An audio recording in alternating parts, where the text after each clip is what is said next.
When we think of the continent of Australia, we think of unusual animals right away, from kangaroos to platypuses to wallabies. They're all over there in Australia, it seems. But there are some that are not that unusual, just fantastic creatures, and one of them is the Pogona Vitticeps, the bearded dragon. There's a number of different species in Australia, but the popular one is the dragon you see in front of you here that has dominated the pet world now for the last 20-25 years. In their native Australia, they're inquisitive creatures that are easily inhabit areas where people are. They like to climb fence posts and look out to see what's going on. Males will dominate a territory and have multiple females as mates, and they're prolific breeders. They have up to 20 eggs at a time, and they dominate the landscape they come from. They're quick when they have to be to escape predators. They're extremely fast runners, but for the most part, they kind of sit there and look out and see what's going on, animals in the wild. They're very fun and animated to watch.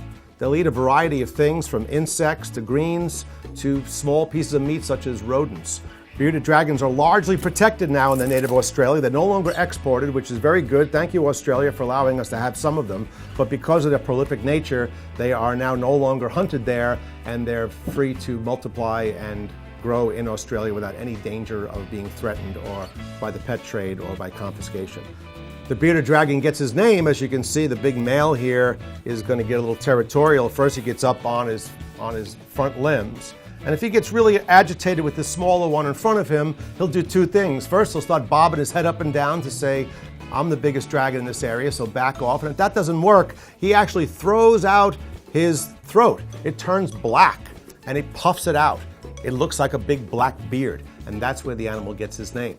The bearded dragon will do that every time an animal is reintroduced into his area. If he wants to threaten it, he will throw that beard out. Sometimes in captivity, they don't bother doing it anymore because they're so docile by nature, and he knows this other dragon, so he's not really doing it at this moment. But two males together, one will dominate the other. He'll say, I'm the biggest dragon here. If the other one is of equal size and equal temperament, they will fight. If not, the smaller one actually submits, and what they do is take their arm and they move it ever so slowly in a counterclockwise direction, and the larger dragon will understand that that's like a person saying, don't hit me. He puts his hands up and says, I don't want to fight. So they work things out together in nature. In nature, of course, they can disappear and run in different areas. In a captive environment, they have to have that submissive language going back and forth between them in order to avoid fights in captivity. The bearded dragon, an Australian treasure for sure.